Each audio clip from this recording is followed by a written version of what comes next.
ಓಂ ನಮಃ ಶಿವಾಯ. ಓಂ ನಮಃ ಶಿವಾಯ.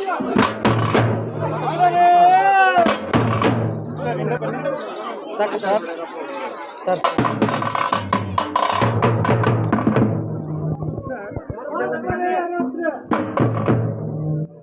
ಓಂ ನಮಃ ಶಿವಾಯ.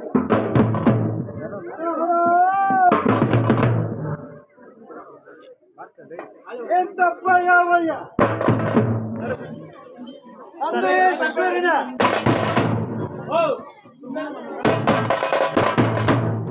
ನೀವು ಚಿನ್ನ ಹಾಕುವ ಮುನ್ನ ಯಾಕಮ್ಮ ಮಾತಾಡ್ತೀರಿ? ಬಲರೇ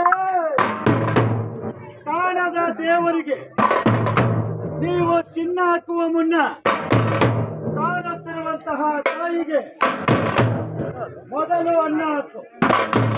ಬಲರೇ ಬಾಪರೇ ರುದ್ರ. ಓಂ ನಮಃ ಶಿವಾಯ. ಓಂ ನಮಃ ಶಿವಾಯ. ತಟ್ಟೆ ಆಹಾ ದೇವದೇವ. ಬಲರೇ ರುದ್ರ ಬಾಪರೇ ರುದ್ರ. ಭಕ್ತನಾದೊಡೆ ವಿಶ್ವಗುರು ಬಸವಣ್ಣನಂತನಾಗಬೇಕು. ಜ್ಞಾನಿಯಾದೊಡೆ ಜ್ಞಾನಿ ಚಿನ್ಮಯ ಶಿಕ್ಷಲ್ಲಿ ಜನ್ನ ಬಸವಣ್ಣನಂತನಾಗಬೇಕು. ಯೋಗಿಯಾದೊಡೆ ಸಿದ್ಧ ರಮೇಶ್ವರಂತನಾಗಬೇಕು.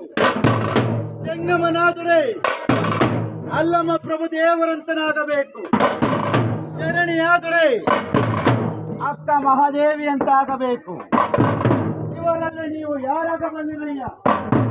ಮನವ ತೋಟವ ಮಾಡಿ, ಮನವ ಕುಂಚಲನ ಮಾಡಿ, ಬಗೆದು ಬಗೆದೊಡೆ ಭಕ್ತಿ ಎಂಬ ರಸದೌತಣವನ್ನ ಉಣಬಡಿಸಿದಂತಹ ಹೇ ಬಸವ, ಬಸವ ಗುರು, ಬಸವ ತಂದೆ, ಬಸವಯ್ಯ,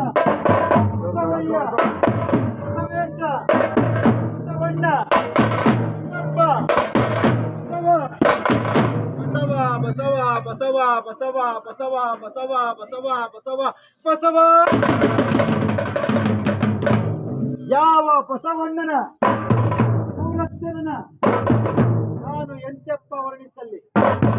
ಆ ಎನ್ನಲ್ಲಿ ಪವಾರಿತಯ್ಯ, ಆ ಎನ್ನಲ್ಲಿ ಸರ್ವಜ್ಞಾನಿಯಾದಯ್ಯ, ಆ ಎಂದು ವಚಿಸಿರೇ ವಚನಾತ್ಮಕನಾದನೆಯ ನಮ್ಮ ಸದ್ಗುರು ಬಸವೇಶ.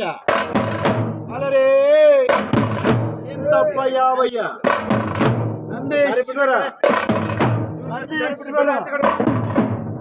ಈ ಸುಗ್ರಾಮದಲ್ಲಿ ಈ ಸುಗ್ರಾಮದಲ್ಲಿ ನಂದೇಶ್ವರ ಹುಟ್ಟಿದ ರೂಪವೆಂತೆಂದರೆ ಯಾವ ನಂದೇಶ್ವರನ ಮುಖದಲ್ಲಿ ಬ್ರಹ್ಮನನ್ನ, ಯಾವ ನಂದೇಶ್ವರನ ಕಣ್ಣುಗಳಲ್ಲಿ ವಿಷ್ಣುನನ್ನ, ಯಾವ ನಂದೇಶ್ವರನ ಕಂಠದಲ್ಲಿ ರುದ್ರನನ್ನ, ಯಾವ ನಂದೇಶ್ವರನ ಅಂಗುಗಳಲ್ಲಿ ಸೂರ್ಯ ಚಂದ್ರನನ್ನ, ಯಾವ ನಂದೇಶ್ವರನ ರೋಮದಲ್ಲಿ ದೇವಾನು ದೇವತೆಗಳನ್ನ, ಯಾವ ನಂದೇಶ್ವರನ ಕಾಲದಲ್ಲಿ ಸರ್ಪತಿ ಸಂತತಿಗಳನ್ನ, ಯಾವ ನಂದೇಶ್ವರನ 4 ಪಾದಗಳಲ್ಲಿ 4 ವೇದಗಳನ್ನ. ಅಲರೇ ಒಬ್ಬರೇ ರುದ್ರ. ಎಂತಪ್ಪ ಯಾವಯ್ಯ? ಈ ಕುಷ್ಮಾಂಡವನ್ನ ಊರಿಗೊಳ್ಳೆದಾಗಲಿ, ಗ್ರಾಮ ಒಳ್ಳೆದಾಗಲಿ, ಮಕ್ಕಳಿಗೊಳ್ಳೆದಾಗಲಿ, ಪ್ರಾಣಿ ಪಕ್ಷಿಗಳಿಗೊಳ್ಳೆದಾಗಲಿ, ಹಿರಿಯರಿಗೊಳ್ಳೆದಾಗಲಿ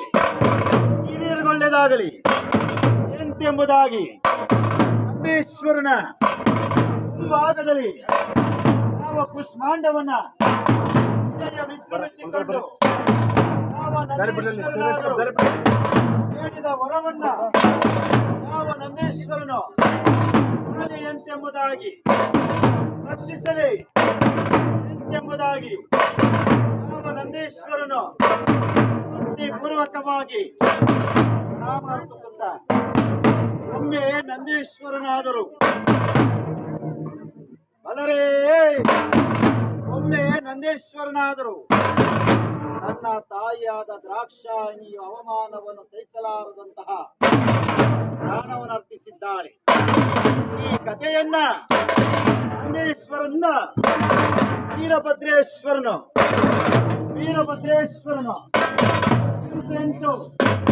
ಅನುಭವಿಸಿದನಯ್ಯ.